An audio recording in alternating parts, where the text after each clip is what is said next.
नमस्कार, आप देख रहे हैं आज तक। मैं हूं श्वेता सिंह। आइए सबसे पहले आपको उन खबरों से बाखबर कर दें जिनसे हम आपको करने जा रहे हैं आज खबरदार।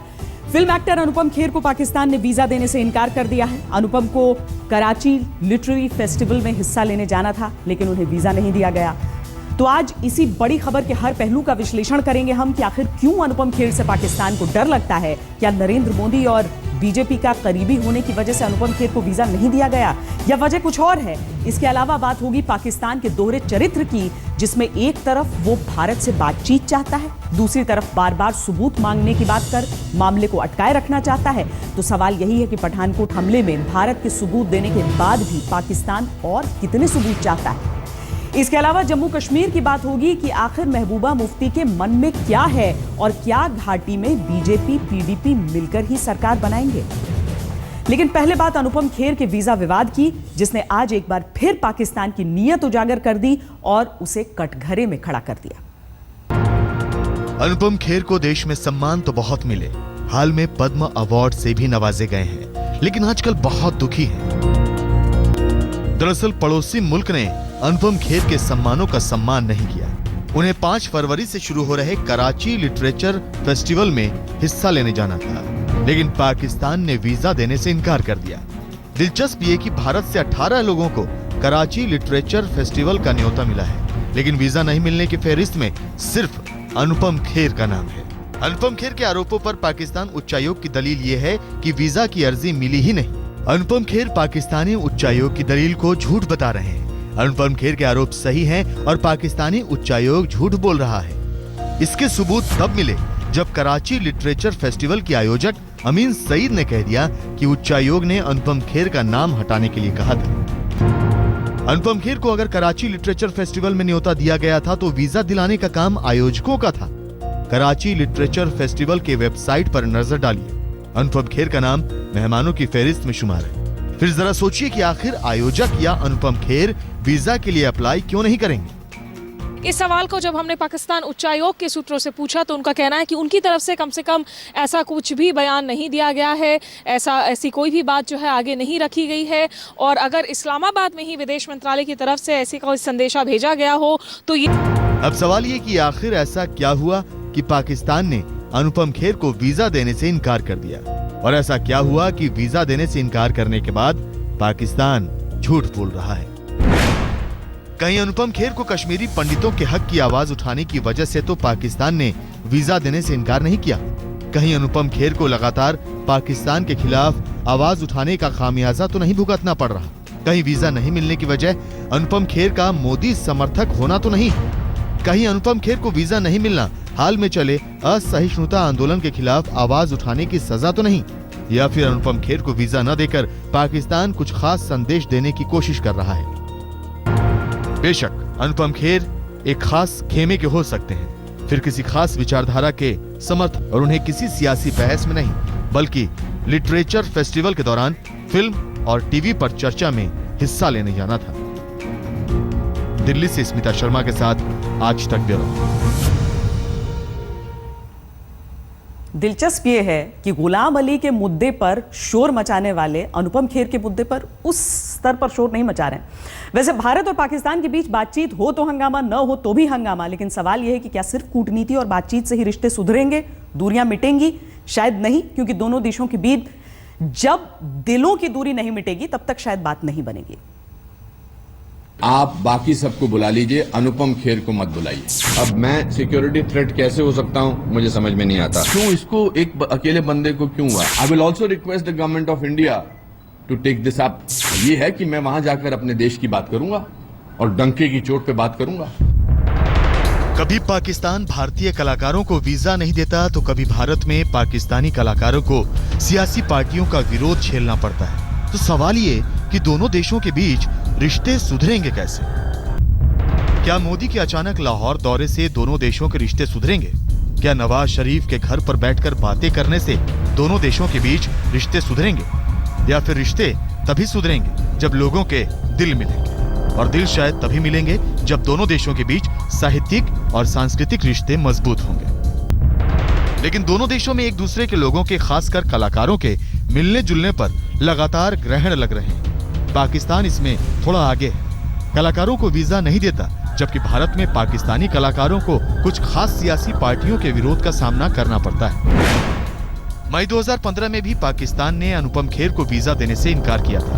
वहीं जून 2015 में पाकिस्तान ने योग सिखाने वाले टीचरों को वीजा देने से इनकार कर दिया था। पाकिस्तान ने गजल गायक जगजीत सिंह और मशहूर गायिका लता मंगेशकर को भी वीजा देने से मना किया था। ऐसा नहीं है कि सिर्फ भारतीय कलाकारों से बैर है, विरोध पाकिस्तानी कलाकारों का भी होता है, लेकिन सरकार की तरफ से नहीं, बल्कि सियासी पार्टियों की ओर से।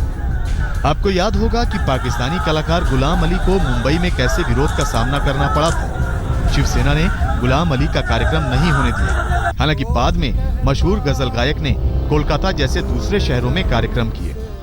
रोज कहता हूँ भूल जाऊं से, रोज ये बात भूल जाता हूँ। सुधींद्र कुलकर्णी को भी शिवसेना के विरोध का तब सामना करना पड़ा था जब उन्होंने पाकिस्तान के पूर्व विदेश मंत्री अहमद कसूरी की पुस्तक neither a hawk nor a dove के विमोचन के लिए समारोह आयोजित किया। शिवसेना कार्यकर्ताओं ने सुधींद्र कुलकर्णी के चेहरे पर कालिख पोत दी। मेरी राय यह है कि अनुपम खेर जी को वीजा मिलना चाहिए था और दोनों देशों के कलाकार, बुद्धिजीवी, लेखक इन्हें नॉन डिस्क्रिमिनेटरी बेसिस पर वीजा मिलना चाहिए। दरअसल पाकिस्तान में भारत का विरोध और भारत में पाकिस्तान के विरोध को सियासत और कूटनीति की जरूरत समझा जाने लगा है। अगर ऐसा है तो फिर बातचीत से क्या हासिल होगा? ये वीज़ा डिनाई करने का कोई कारण नहीं था। ये वीज़ा डिनाइल एक गलत मैसेज भेजता है, जबकि हमारे दोनों देश लगे हुए हैं अपने संबंधों को सुधारने के लिए। यह एक बहुत गलत मैसेज भेजता है।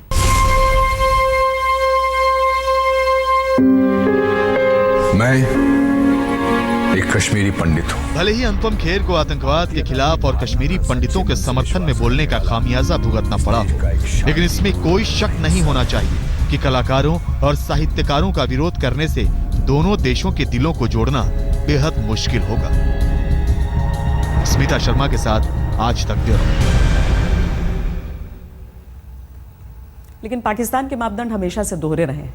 एक तरफ पाकिस्तान में पठानकोट हमले का मास्टरमाइंड जैश का आतंकी सरगना मसूद अजहर लगातार जहर उगल रहा है, वहीं पाकिस्तान सरकार उसे गिरफ्तार करने की बजाय पठानकोट हमले की साजिश पर और सबूत मांग रही है। सवाल है कि पाकिस्तान पर भरोसा करने का मतलब क्या बचा है जब तक कि आतंक के खूंखार चेहरे पाकिस्तान में आजाद घूम रहे हैं।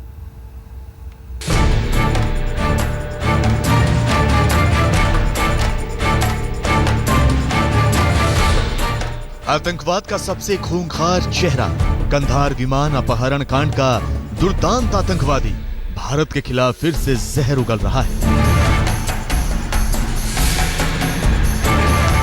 जी हां, पठानकोट पर आतंकवादी हमले में जैश ए मोहम्मद के गुनहगार मसूद अजहर ने इस बार भारत के साथ पाकिस्तान सरकार को भी धमकी दी है।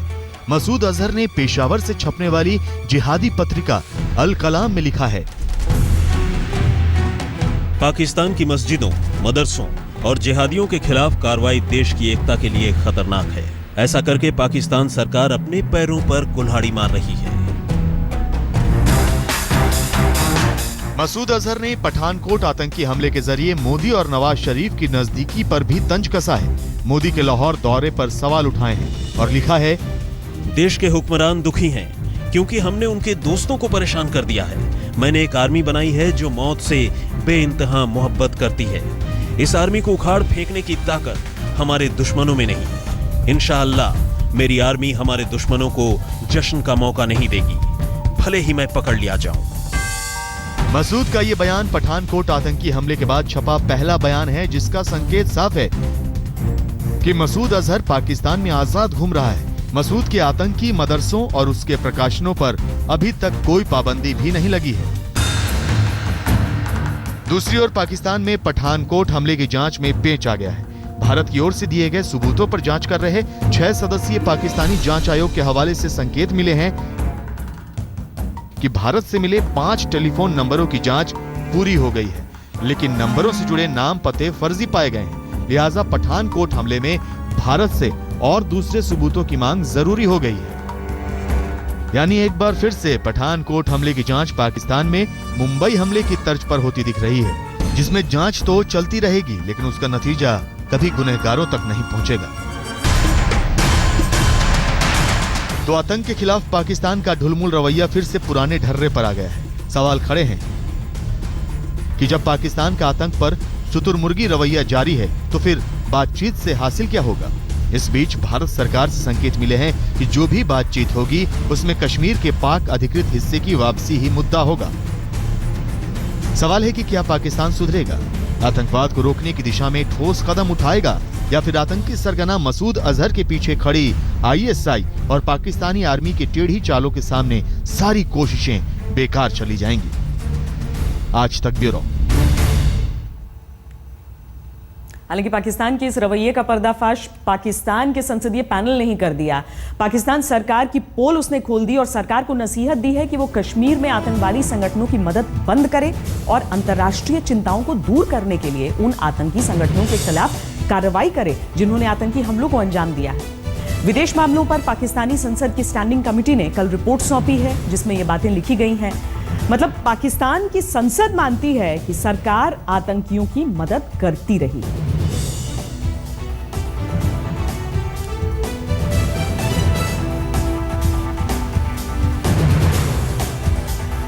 अगली खबर की तरफ बढ़ते हैं। आपको बताते हैं कि दरअसल कन्या भ्रूण हत्या को रोकने के लिए मेनका गांधी के पास क्या सुझाव है। मेनका गांधी का ऐसा मानना है कि लिंग परीक्षण पर रोक की जरूरत नहीं है, बल्कि यह पता लगाया जाए कि लिंग परीक्षण से कि वो बेटा होने वाला है या बेटी होने वाली है, ताकि अगर कोई गड़बड़ी की जाए तो उस पर रोक लगाई जा सके।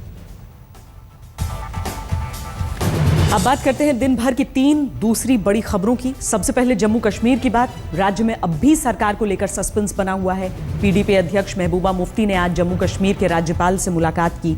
मुलाकात के बाद महबूबा ने नया सियासी दांव चला। कहा कि मुफ्ती मोहम्मद सईद के निधन के बाद राज्य के हालात बदल गए हैं, जिसे बदलने के लिए केंद्र सरकार को कदम उठाना चाहिए। हालांकि दूसरी ओर बीजेपी का रुख नरम है। महबूबा से गवर्नर की मुलाकात के बाद बीजेपी ने राज्यपाल से 10 दिनों की मोहलत मांगी है।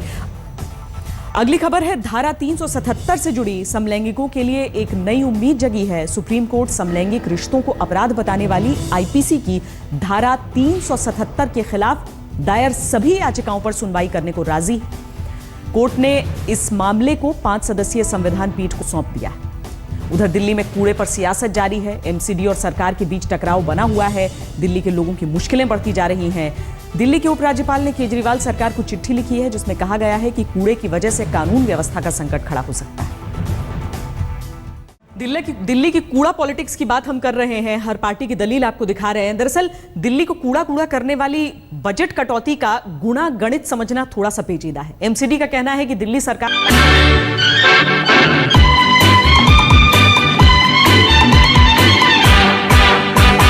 केजरीवाल मोटर चली पम पम पम, केजरीवाल मोटर